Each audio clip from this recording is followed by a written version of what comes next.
ರೀ, ಚೆನ್ನಾಗಿತ್ತಾ ತಿಂಡಿ? ಹೇಗಿತ್ತು? ತುಂಬ ಚೆನ್ನಾಗಿತ್ತು. ಆದರೆ ಜಾಸ್ತಿ ತಿನ್ನೋಕ್ಕೆ ಆಗಲ್ಲ ಕಣೆ ಬೇಬಿ.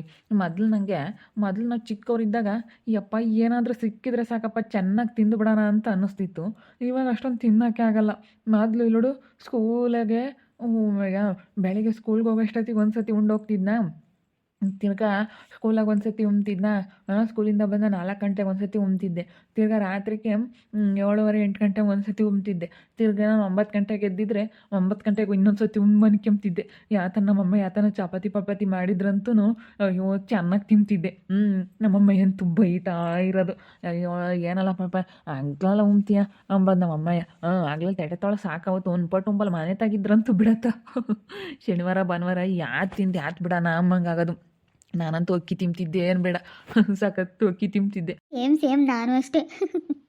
ಅಕ್ಕಿನ ನಾನು ಹಂಗೇನೆ. ಅಯ್ಯೋ ತಿಂತಾ ತಿಂತಾ ತಿಂತಾ ಅಕ್ಕಿ ಕಮ್ಮಗಿರ್ತಾವಲ್ಲ, ನಾನು ಅಕ್ಕಿ ಹಂಗೆ ತಿಂತೀನಿ.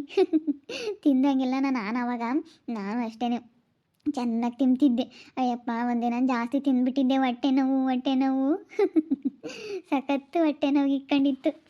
ಮತ್ತೆ ಅಯ್ಯೋ ಅವಾಗ ಏನು ತಿಂದ್ರೂ ಅರ್ಗಿಸ್ಕೊಂತಿದ್ವಿ ಸಣ್ಣ ಹುಡುಗರಿದ್ದಾಗ. ಇವಾಗ ಅಷ್ಟೊಂದು ತಿಂಬಕ್ಕೂ ಆಗಲ್ಲ, ಏನೋ ಒಂಥರ ಇವಾಗ ಇಷ್ಟ ಆಗಲ್ಲ ಏನಿದ್ರು. ಮೊದಲು ಯಪ್ಪ ಅಕ್ಕಿ ತಿಂತಿದ್ದು, ಟಮಾಟೆ ಹಣ್ಣು ತಿಂತಿದ್ದು, ಅಯ್ಯೋ ಬೇಡ ಹೆಂಗೆ, ಅಯ್ಯೋ ಅಕ್ಕಿ ಅಂತೂ ನಾನು ಹಂಗೆ ತಿಂತಾ ಇದ್ದೆ. ನಮ್ಮ ಅಮ್ಮ ಅಂತೂ ಬೈಯೋದು. ಅದಕ್ಕೇ ಅಕ್ಕಿ ಬಾಕ್ಸೆ ಬಚ್ಚಿಕ್ಕೋದು, ಎಲ್ಲನ ಬೇರೆ ಕಡೆಗೆ ಇಕ್ಕೋದು.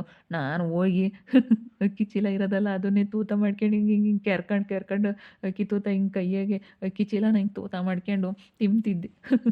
ಆವಾಗಿನ ಜೀವನನ, ಆವಾಗಿನ ಲೈಫ್ ಒಂಥರ ಚೆಂದ. ಚಿಕ್ಕ ಮಕ್ಕಳಿದ್ದಾಗ, ನಾವು ಸಣ್ಣರಿದ್ದಾಗ ಅದು ಅದ್ರ ನೆನಪುಗಳೇ ಒಂಥರ ಅಲ್ವೇ. ಒಂಥರ ಅವಾಗೇನೋ, ಆವಾಗ ಏನು ಬೇಕಾದ್ರೂ ತಿಂತೀವಪ್ಪ, ಏನಾದರೂ ಸಿಕ್ಕಿದ್ರೆ ಸಾಕು ತಿಂಬಕ್ಕೆ, ತಿಂದುಬಿಡೋಣ, ಚೆನ್ನಾಗಿ ತಿಂದ್ಬಿಡ್ತೀವಿ ಅಂತ ಅನ್ಸೋದು. ಯಾಕೆ ಪಾಪ ಇಬ್ರಾಳ ಅಷ್ಟು ಜೋರಾಗಿ ನಗ್ತಾ ಇದ್ರು ಮಾತಾಡ್ತಾ? ಏನಿಲ್ಲ ಕಣಮ್ಮ, ನಾವು ಆವಾಗ ಅಕ್ಕಿ ತಿಂತಿದ್ವಿ, ಏನಾನ ಸಿಕ್ಕಿದ್ರೆ ಸಾಕು ತಿಂಬನ ಅಮ್ಮಂಗಾಗೋದು. ದೊಡ್ಡವರಾದ್ಮೇಲೆ ಯಾಕೆ ತಿಂಬಕ್ಕಾಗಲ್ಲ. ತಿಂಡಿ ಚೆನ್ನಾಗಿತ್ತು ಆದರೆ ಜಾಸ್ತಿ ತಿಂಬಕ್ಕಾಗಲ್ಲ ಮೊದಲು. ಮೊದಲು ಅಮ್ಮ ನಾನು ಎಷ್ಟು ಸತಿ ಉಮ್ತಿದ್ನಿ ಹೇಳಮ್ಮ ಒಂದು ದಿವಸಕ್ಕೆ. ಮನೆ ತಾಗಿದ್ರಂತೂ ನಮ್ಮಮ್ಮ ಬೈಯೋದು, ಅಯ್ಯೋ ಸತಿ ಉಮ್ತಿಲ್ಲ ಪಾಪ ತೆಟ್ಟೆ ಆಗ್ಲಲ್ಲ ತೊಳ್ತೊಳು ಸಾಕಾವತ್ತು ಅಂದ್ಬಿಟ್ಟು ಹೊಟ್ಟೆ ತುಂಬ ಉಮ್ಲಿಲ್ಲ ಆಗಲಿಲ್ಲ ಅಂಬೋದು. ನೋಡಿಲಿ, ಅದ್ಯೋ ಸತಿ ಉಂಬನ ಕಾಣ್ಬೇವಮ್ಮ. ನಾನಂತೂ ಪಾಪ ಹೊಟ್ಟೆ ತುಂಬ ಉಂದ್ಪಟ್ಟು ಉಣ್ಣು ಅಂತ ಇಟಿಟಿಟಿಟಿಟ ಆಗ್ಲಲ್ಲ ಉಂಬಾನು. ಓ ಇವಾಗ ಹಂಗೆ ಊಟನೇ ಮಾಡಲ್ಲ ಕಣಮ್ಮ. 3 ಟೈಮ್ ಒಂದೊಂದ್ಸತಿ ಮಧ್ಯಾಹ್ನ ಹೊತ್ನಾಗ ಉಂಡ್ರೆ ಉಂಡ, ಇಲ್ಲ ಅಂತಂದರೆ ಉಂಬೋದೇ ಇಲ್ಲ. ಮೊದಲು ಚೆನ್ನಾಗಿ ಕುಂಬಂದು ಸಣ್ಣ ಹುಡುಗರು ಇದ್ದಾಗ ಎಲ್ಲರೂ ಹಿಂಗೆ ಹೇಳು, ಯಾತನ ಕೊಟ್ರೆ ಸಾಕು, ಯಾತ್ ತಿಂದೇವೆ ಯಾತ್ ಬಿಡೋಣ ಅಮ್ಮಂಗೆ ಆಗುತ್ತೆ. ಅಕ್ಕಿ ತಿಂತಿದ್ವಿ ಅಂತ ನೆನೆಸ್ಕೊಂತಾ ಇದ್ವಿ ಕಣತ್ತೆ. ಅಕ್ಕಿನ ಚೆನ್ನಾಗಿ ತಿಂತಿದ್ವಿ. ಅಕ್ಕಿ ಅಂತಂದರೆ ತುಂಬ ಇಷ್ಟ. ಅಕ್ಕಿ ಒಂಥರ ತಿಂತಾ ತಿಂತಾ ತಿಂತಾ ತಿಂತಾ ತಿಮ್ಮಂಗಾಗೋಕತ್ತೆ. ಕಮ್ಮಗಿರ್ತಾವಲ್ಲ ಅಕ್ಕಿ ತಿಮ್ಮಂಗಾಗುತ್ತೆ ಅಂತ ನೆನೆಸ್ಕೊಂತಾ ಇದ್ವಿ. ಅವಾಗ ಸಖತ್ತು ಅಕ್ಕಿ ತಿಂಬೋದು ಅಂಥವೆಲ್ಲ ಮಾಡ್ತಾ ಇದ್ವಿ ಅಂತ. ನಮ್ಮ ಇವನಂತೂ ತೂತಾನೇ ಇಕ್ಕನ ಚೀಲ್ಗಳ್ನೆಲ್ಲ, ಅಕ್ಕಿ ಚೀಲ್ಗಳ್ನೆಲ್ಲ. ನಾನಂತೂ ಬೈತಿದ್ದೆ ಪಾಪ, ಸುಮ್ಮನಿರಲ್ಲ ಅಂತೇಳಿ ಎಷ್ಟು ಬೈತಿದ್ದೆ ಗೊತ್ತೇ. ನೋಡಮ್ಮ ಹೆಂಗಿದ್ದಾರೆ, ಎಷ್ಟು ಖುಷಿಯಾಗಿ ಮಾತಾಡ್ಕೊಂಡು ಎಷ್ಟು ಚೆನ್ನಾಗಿದ್ದಾರೆ. ಸೊ ಹೆಂಗಿದ್ದಾರೆ ನೋಡು. ಹೆಂಗೆ ಇಬ್ಬರು ಗಂಡ ಹೆಂಡತಿ ಎಲ್ಲ ಮಾತಾಡ್ಕೊಂಡು ಅತ್ತೆ ಸೊಸೆ ಎಲ್ಲರೂ ಹೆಂಗಿದ್ದಾರೆ. ನನ್ನ ಮದುವೆಗೂ ಕರೀಲಿಲ್ಲ, ಏನಿಲ್ಲ. ಅವಾಗಿನ ನೆನೆಸ್ಕೊಂಡ್ರೆ ಒಂದೊಂದ್ಸತಿ ನಗು ಬರುತ್ತಲ್ವೇ. ಸಣ್ಣ ಹುಡುಗರುಗಳದ ನಾವು ಮಾಡಿರೋದೆಲ್ಲ ನೆನೆಸ್ಕೊಬಿಟ್ರೆ ಇದೇನಪ್ಪ ನಾವು ಹಿಂಗೆ ಮಾಡಿದ್ವಿ ಅನ್ನಿಸ್ತೈತೆ. ನೀನು ಎಳ್ನೀರು ಕುಡಿಯೋಕ್ಕೆ ನೀವು ಎಲ್ಲ ಹೋದ್ರೆ, ಅಯ್ಯೋ ಪೈಪು ಅಂತ ಪರಂಗಿಣಿಂದ ಇದು ಇದಿರುತ್ತಲ್ಲ, ಪರಂಗಿಣಿ ಗಿಡದಾಗೆ ಅದನ್ನು ತೆಗೆದ್ಬಿಟ್ಟು ಅದ್ರ ಕಡ್ಡಿನ ನನಗೆ ಇದು ಬೇಕು, ಸ್ಟ್ರಾ ಬೇಕು ಅಂತ ಕೇಳ್ತಿದ್ದೆ ನೀನು ಅಲ್ಲಿ. ಅವಾಗ ನಿಮ್ಮ ಅಪ್ಪ ಏನು ಮಾಡೋದು, ಪರಂಗಿಣಿದ ಪೈಪ್ ಇರೋದಲ್ಲ ಅದ್ರ ಕಡ್ಡಿನ ತೆಗೆದ್ಬಿಟ್ಟು ಎಳ್ನೀರ್ಗೆ ಹಾಕಿ ಕೊಡೋದು, ಕುಡಿ ಇದೆಷ್ಟ್ರಾ ಅಂತ. ಅದ್ರಾಗೆ ತೂತ ಇರೋದಲ್ಲ ಪರಂಗಿಣಿನ ಕಡ್ಡಿಯಾಗೆ. ಆವಾಗ ಎಳ್ಕೊಂಡು ಎಳ್ನೀರು ಕುಡಿತಿದ್ದೆ ನೀನು. ಅದು ನನಗೆ ನೆನಪಾಗುತ್ತೆ, ನನಗೆ ನೀನು ನೋಡ್ದೆ ಇಟ್ಕೇನೆ. ಕಣಪ್ಪ. ಅದನ್ನು ಹಂಗೆ ನೆನೆಸ್ಕೊಂತೀನಿ ನಾನು. ನೀವು ಎಲ್ಲರೂ ಹೋಗ್ತಿದ್ವಿ ಒಟ್ಟಿನಲ್ಲಿ ಒಂದೊಂದಿನ. ಯಾವಾಗನ ಇವರಮ್ಮಯ್ಯ ನಾವು ಎಲ್ಲರೂ ಹೋಗಿ ಎಳ್ಳೀರು ಪಳ್ಳೀರು ಕುಡ್ಕೊಂಡು, ಇವರಪ್ಪ ಏನೋ ನಿಮ್ಮಪ್ಪ ಏನು ಸುಮಾರು ಕುಡ್ದವ್ರು ಎಳ್ಳೀರ, ಏನೇನು ಹೊಲ್ದಾಗ ಸೇರ್ಕೆ ಬಿಟ್ಟಾರಂದ್ರೆ ತಾಲೂಕು 2-3 ಎಳ್ಳೀರು ಕುಡ್ದು ಬಿಡೋರು. ಈಗಲೂ ಹಂಗೆ ಕುಡಿತಾರೆ ಅವ್ರು, ಏನಿಲ್ಲ ಯಾತನಾಗಲಿ ಹೊಲ್ದಾಗ ಸಿಕ್ಕಿರೋದನ್ನ. ಅಯ್ಯೋ ನಮ್ಮ ಹೊಲ್ದಾಗ ಹಳಸಿನ್ಕಾಯಿ ಮಾವಿನಕಾಯಿ ಬಿಟ್ಟಾಗ ಏನು ಮಾಡ್ತಾರೆ ನಿಮ್ಮಪ್ಪ ಏನೂ ಇಬ್ಬರು ಸೇರ್ಕೆ ಬಿಡ್ತಾರೆ. ವೇದನೂ ನಿಮ್ಮಪ್ಪಯ್ಯ ಸೇರ್ಕೊಂಡು ವೇದಣ್ಣನೂ ಅವರೆಲ್ಲನ ಹಳಸಿನ ಬಿಡ್ಸಾಕ್ಬಿಟ್ಟು ಕಾಯಿ ತುರಿದು ಹಾಕಿ ಸ್ವಲ್ಪ ಸಕ್ಕರೆ ತಗೊಂಡೋಗ್ತಾರೆ. ಸಕ್ಕರೆ ತಗೊಂಡೋಗಿ ಹಾಕ್ಕೊಂಡು ತಿಂದು ಬಿಡ್ತಾರೆ. ಅಲ್ಲೇ ಕೊಯ್ಕೊಂಡು ಹಣ್ಣಾಗಿರೋದೇನೋ ಹಲಸಿನ್ಕಾಯಿ ಸಿಕ್ಬಿಟ್ಟೈತೆ ಅಂದರೆ ಹೊಲ್ದಾಗ ಹಬ್ಬ ಮಾಡಿಬಿಡ್ತಾರೆ. ಹಾಂ, ಏನಿಲ್ಲ, ಎಲ್ಲ ಸುಲ್ದು ಹಾಕ್ಬಿಟ್ಟು ಸ್ವಲ್ಪ ಕಾಯಿ ತುರ್ದು ಹಾಕ್ತಾರೆ. ಒಂದು ಕಾಯಿ ಇರ್ತವೆ, ಸುಲ್ಕೊಂಡು ಒಂದು ಕಾಯಿ ತುರ್ದು ಹಾಕ್ಬಿಟ್ಟು ಸ್ವಲ್ಪ ಸಕ್ಕರೆ ಹಾಕ್ಕೊಂಡು ತಿಂತಾರೆ ಅಂದರೆ ಹಂಗೆ ಹಿಂಗೆ ತಿಂಬಲ್ಲ. ನೋಡೆಲ್ಲ ಎಷ್ಟು ಸಂತೋಷವಾಗಿ ಎಷ್ಟು ಚೆನ್ನಾಗೈತಾರೆ. ನಮ್ದೇನು ಹಣೆ ಬರೋನೋ ಏನೋ. ನೋಡಿ ಬೇಬಿಗೆ ಏನು ಅದೃಷ್ಟ. ನನಗೆ ಇವಾಗ ನೋಡ್ತಾ ಇದ್ರೆ ಒಂಥರ ನನ್ನ ಮನಸ್ಸಿಗೆ ಬೇಜಾರಾಗ್ತೈತೆ.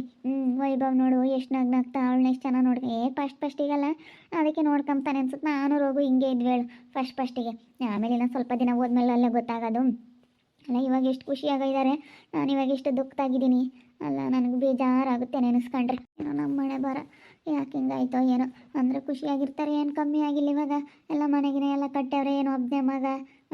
ಇನ್ನೊಬ್ರು ಇದ್ದಾನೆ, ಭಾವ ಇದ್ದಾನೆ ಎಂಬಕ್ಕೆ ಯಾರೂ ಇಲ್ಲ, ಹೆಣ್ಣು ಹುಡುಗರಿಲ್ಲ, ಯಾರೂ ಇಲ್ಲ. ಇರೋನೊಬ್ಬನೇ ಮಗ ಅಂದರೆ ಯಾರಿಂದಲೇ ಏನು ತೊಂದರೆ ಆಗೋದೇನಿಲ್ಲ. ನಮ್ಮ ಮನೆಯಾಗಂದ್ರೆ ಮನೆಯಾಳ ರವಿಯಿಂದನ ನನಗಿಲ್ಲ ತೊಂದರೆ ಆಯ್ತು. ಆಮೇಲೆ ಇವ್ನು ನಮ್ಮ ಅಣ್ಣನ ಮೇಲೆ ಯಾಕೆ ಹಿಂಗೆ ಮಾಡಿದೆ ಅಂತ ಇವ್ನು ಮುಂಚ್ಕೊಂಡ, ಅತ್ತೆ ಮುಂಚ್ಕೊಂಡ್ಲು. ಹಿಂಗೆ ಒಬ್ರ ಮೇಲೊಂದು ಒಬ್ಬನೇ ಮಗ ಅಲ್ಲ. ಏನೋ ಒಂದು ಸಲ ಒಂದೊಂದ್ಸತಿ ನೆನೆಸ್ಕೊಂಡ್ರೆ ವೈಬನ್ ಮದುವೆ ಆಗ್ಬೋದಾಗಿತ್ತು ಅಂತ ಅನ್ನಿಸ್ತೈತೆ. ಆದರೆ ಬಿಡು, ಇವಾಗೇನು ಫಸ್ಟಿಗಲ್ಲ, ಅದಕ್ಕೆ ಹಿಂಗೈದಾರೆ ಅಂತ ಅನಿಸುತ್ತೆ. ಅಪ್ಪ ಯಾತ ಮಾತಾಡ್ತೀರಾ ಎಲ್ಲಾನ? ಏನಿಲ್ಲ ಕಣತ್ತೆ, ಈಗ ಹಿಂಗೆ ಕುತ್ಕೊಂಡು ಎಲ್ಲರೂ ಮಾತಾಡ್ತಾ ಇದ್ವಿ. ಮೊದಲಿಂದ ಎಲ್ಲಾನು ನೆನಪು ಮಾಡ್ಕೊಂಡು ಹಿಂಗೆ ಇವರು ತಿಂಡಿ ತಿಂದರು ಎಲ್ಲ ಕುತ್ಕೊಂಡು ಮಾತಾಡ್ತಾ ಇದ್ವಿ. ಎಲ್ಲರೂ ಸೆನಕ್ಕಿದ್ದಾರೆ ಇವರೆಲ್ಲನೂ ಇವಾಗ. ರಾಜಮ್ಮ ಆಂಟಿ, ಕಿಟ್ಟು, ವಿಟ್ಟು ಎಲ್ಲರೂ ಸೆನಕ್ಕಿದ್ದಾರೆ ಇವಾಗ. ನಾವೇನೆ ಹೋಗಿ ಅಂತ ಕೆಲಸ ಮಾಡ್ಕೊಂಡೆ ಅನ್ನಿಸ್ತೈತೆ. ನಾನು ಇವಾಗ ಅಲ್ಲಿಗೆ ಹೋಗೋಕ್ಕೂ ಆಗ್ತಿಲ್ಲ, ಬಿಡೋಕ್ಕೂ ಆಗ್ತಿಲ್ಲ. ಏನು ಮಾಡೋಣ ಅನ್ನಿಸ್ತೈತೆ ಹೋಗತ್ತ. ಅಲ್ಲಿಗೆ ಹೋಗೋಣ ಅಂದರೆ ಹೆಂಗೆ ಹೋಗೋಣಪ್ಪ ಅಂತ ಅನಿಸುತ್ತೆ ಒಂದ್ಸತಿ. ಎಲ್ಲ ನೆನಪು ಮಾಡ್ಕೊಂಡ್ರೆ ತುಂಬ ಬೇಜಾರಾಗುತ್ತೆ. ಯಾಕ ಸಪ್ಪು ಮಾಡ್ಕೊಂಡು ಹೋಗ್ತಾಳೆ. ಯಾಕೋ ಕಣ, ನಾವು ಅದೆಲ್ಲ ಕೇಳೋಕೆ ಹೋಗಲ್ಲ, ಅವಳನ್ನ ಮಾತಾಡ್ಸೋಕೆ ಹೋಗಲ್ಲ. ನಮ್ಮ ಮನೆ ಯಾರಕ್ಕೆ ನಾವಾಯ್ತು, ನಮ್ಮ ಕೆಲಸ ಆಯಿತು, ನನ್ನ ಸೊಸೆ ಆಯಿತು, ನನ್ನ ಮಗ ಆಯಿತು ಅಷ್ಟೇ. ನಾವು ನೋಡ್ಕೊಂಡು ಸುಮ್ಮನಿರ್ತೀವಿ. ಯಾರನ್ನ ಮಾತಾಡಿಸಿ ಏನಾಗೋದು ಏನೈತೆ? ಸಪ್ಪಗನ ಇರಲಿ, ಖುಷಿಯಾಗನ ಇರಲಿ, ಹಂಗನ ಇರಲಿ, ನಮ್ಗೆ ಏನಾಗೋದು ಏನೈತೆ ಹೇಳು? ನಾವು ಯಾತು ಹೇಳೋಕೆ ಹೋಗಲ್ಲ, ಏನಿಲ್ಲ. ಸುಮ್ಮನೆ ಹೇಳೋಕೆ ಹೋದ್ರೆ ಈಗಳಪ್ಪೋ ಹಿಂಗಂದ್ರು ಹಿಂಗೆ ಮಾಡಿರು ಅಂಬೋದು ಯಾಕೆ? ನಾವು ಹಳೆ ಅವಳನ್ನ ಬಿಟ್ಟು ಹಾಕ್ಬಿಟ್ಟಿದ್ದೀವಿ. ಬಿಡ್ದೋಡಮ್ಮ, ಇವಾಗ ಅವಳಿಗೆ ಗೊತ್ತಾಗುತ್ತೆ. ಅಯ್ಯೋ ನನ್ನ ಮದುವೆ ಆದರೆ ಹಂಗಿರ್ತೀನಿ ಹಿಂಗಿರ್ತೀನಿ, ನಿನ್ನ ಮದುವೆ ಆದರೆ ನಾನು ಸಂತೋಷವಾಗಿ ಇರೋಕ್ಕಾಗಲ್ಲ ಅಂತ ಹೇಳೋಳು. ನನ್ನ ಮದುವೆ ಆಗಿ ಇವತ್ತು ಬೇರೆ ಅವ್ನ ಮದುವೆ ಆಗಿ ಚೆನ್ನಾಗಿದ್ದಾಳಲ್ಲ, ಚೆನ್ನಾಗಿರಲಿ ಬಿಡ್ದೋಡಮ್ಮ, ಚೆನ್ನಾಗಿರಲಿ ಅಂತಲೇ ಹೇಳೋದು. ಯಾರನ್ನ ಚೆನ್ನಾಗಿದ್ರೆ ಸಾಕು. ಇಲ್ಲ ಕಣ್ಪಪ್ಪ, ನೀವು ಒಟ್ಟು ಮದುವೆ ಬಿಜಿಯಾಗಿದ್ರಲ್ಲ, ಒಟ್ಟು ಗೊತ್ತಿಲ್ಲ ನಿಮಗೆ. ಅಲ್ಲಿ ತಿಂಗಳು ಮೇಲಾತು ಗಂಡನ ಬಿಟ್ಟು ಬಂದು ಹೊರದೊಡಮೇರ ಮನೆ ಸೇರ್ಕೊಂಡವಳು. ಇವ್ರು ಅದೆಲ್ಲ ತಲೆ ಕೆಡಿಸ್ಕೊಂಬಲ್ಲ ಕಣತ್ತೆ. ಆಲೇನೇ ಬಿಟ್ಟು ಹಾಕ್ಬಿಟ್ಟು ಬಿಡಿ ಏನಾನ ಮಾಡ್ಕೊಂಬ್ಲಿ ಅಂತ.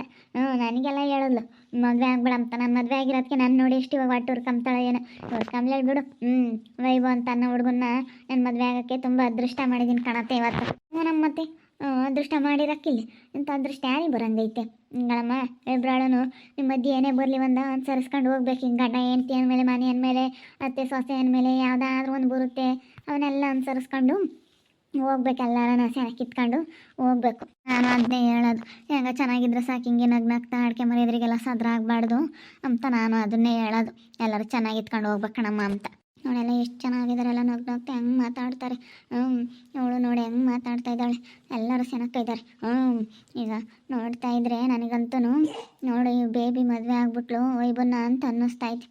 ಏನು ಮಾಡೋದು ಇವಾಗ? ನಂದೇನು ಹಣೆ ಬರೋನೋ ಏನೋ. ನಿಜವಾಗ್ಲೂ ಇವಾಗ ನನ್ನ ಮಗ ಸೊಸೆ ತುಂಬ ಚೆನ್ನಾಗಿದ್ದಾರೆ. ನಮಗೇನೋ ತುಂಬ ಖುಷಿ ಆಗ್ತೈತೆ. ಇವ್ರ ಮೇಲೆ ಯಾವ ಕೆಟ್ಟ ಕಣ್ಣು ಬೀಳದೇ ಇರಲಿ, ಹಿಂಗೆ ನಗ್ನಾಗ್ತಾ 100 ಕಾಲ ಸುಖವಾಗಿ ಹಿಂಗೆ ಇರಲಿ ಅಂತ ಅನ್ನಿಸ್ತೈತೆ. ತುಂಬ ಚೆನ್ನಾಗಿ ಅಡ್ಜಸ್ಟ್ ಆಗೈತೆ. ಇಬ್ಬರೊಳಗೂ ತುಂಬ ಚೆನ್ನಾಗಿ ಅಡ್ಜಸ್ಟ್ ಆಗೈತೆ. ನಮಗೂ ಒಂಥರ ನಮ್ಮ ಬೇಬಿ ಮದುವೆ ಮಾಡ್ಕೊಂಬಂದಾಗಿಂದಲೂ ಏನೋ ಒಂಥರ ಮನೆಯಾಗ ನಮಗೂ ಒಂಥರ ತುಂಬ ಸಂತೋಷ. ತುಂಬ ಚೆನ್ನಾಗಿದ್ದೀವಿ. ಹಿಂಗೆ ದೇವ್ರಿಗೆ ಕಾಪಾಡ್ಕೊಂಡು ಹೋದರೆ ಸಾಕು. ಆರೋಗ್ಯ ಆಯುಷ್ ಕೊಟ್ಟು ಮನೆಯ ಶಾಂತಿ, ನೆಮ್ಮದಿ, ಸಂತೋಷ ಇದೇ ಅಲ್ವಾ ಬೇಕಾಗಿರೋದು. ಮನೆ ಅಂದಮೇಲೆ ಅಷ್ಟು ಇದ್ದರೆ ಸಾಕು. ದೇವರು ಆಮೇಲೆ ತಾನಾಗಿ ತಾನೀಗ ಮನೆಯಾಗೆ ನೆಮ್ಮದಿ, ಸಂತೋಷ ಎಲ್ಲ ಇದ್ದುಬಿಟ್ರೆ ತಾನಾಗಿ ತಾನು ಹಣ ಅಂತಸ್ತು ಅನ್ನೋದು ಎಲ್ಲ ತಾನಾಗಿ ತಾನು ಬರುತ್ತೆ. ಎಲ್ಲ ಹೊಂದಾಣಿಕೆಯಿಂದ ಇಟ್ಕೊಂಡು ಕೆಲಸ ಮಾಡಿದ್ರೆ ತಾನಾಗಿ ತಾನು ಎಲ್ಲ ಅದು ಬರುತ್ತೆ. ಮಾಡಬೇಕು ಅನ್ನೋ ಮನಸ್ಸಿರುತ್ತೆ. ಎಲ್ಲ ಹೊಂದಾಣಿಕೆಯಿಂದ ಇರೋದಾಗಲಿ, ಆರೋಗ್ಯ ಆಯುಷ್ ಇದೆ, ಆರೋಗ್ಯ ಎಲ್ಲ ಇದ್ಬಿಟ್ರೆ ತಾನಾಗಿ ತಾನು ಎಲ್ಲ ಮಾಡ್ಬೋದು. ಎಲ್ಲ ಕೆಲಸ ಮಾಡ್ದಲ್ಲೇ ಬರೋದಿಲ್ಲ ಹಣ ಸಂಪಾದನೆ, ಇದನ್ನೆಲ್ಲ ಮಾಡೋದು. ಆದರೂ ಅದು ಮೇಯ್ನ್ ಇರಬೇಕಾಗಿರೋದೇ ಆರೋಗ್ಯ. ಆರೋಗ್ಯ ಇಲ್ಲ ಅಂತಂದರೆ ನಮ್ಗೆ ಕೆಲಸ ಮಾಡೋಕ್ಕೂ ಆಗಲ್ಲ, ತಿನ್ನೋಕ್ಕೂ ಆಗಲ್ಲ. ಅದಕ್ಕೋಸ್ಕರ ನಾನು ಈ ರೀತಿ ಹೇಳಿದ್ದು. ನೋಡ್ತಾ ಇರಿ, ಏನೇನಾಗ್ಬೋದಂತ ಮುಂದಿನ ಭಾಗದಲ್ಲಿ ನೋಡ್ತಾ ಇರಿ. ಹಾಗೆ ವಿಡಿಯೋ ಬಗ್ಗೆ ನಿಮ್ಮ ಒಬ್ಬಿಟ್ಟು ಕಮೆಂಟ್ ಮಾಡಿರಿ. ಹಾಗೆ ವಿಡಿಯೋ ಎಷ್ಟಾಗಿದ್ರೆ ಲೈಕ್ ಮಾಡಿ, ಶೇರ್ ಮಾಡಿ. ಇನ್ನೂ ಯಾರ್ಯಾರು ನಮ್ಮ ಚಾನಲ್ ಸಬ್ಸ್ಕ್ರೈಬ್ ಮಾಡ್ಕೊಂಡಿಲ್ಲ ತಪ್ಪದೆ ಕೂಡಲೇ ಸಬ್ಸ್ಕ್ರೈಬ್ ಮಾಡ್ಕೊಳ್ಳಿ. ಓಕೆ ವೀಕ್ಷಕರೇ, ಧನ್ಯವಾದಗಳು.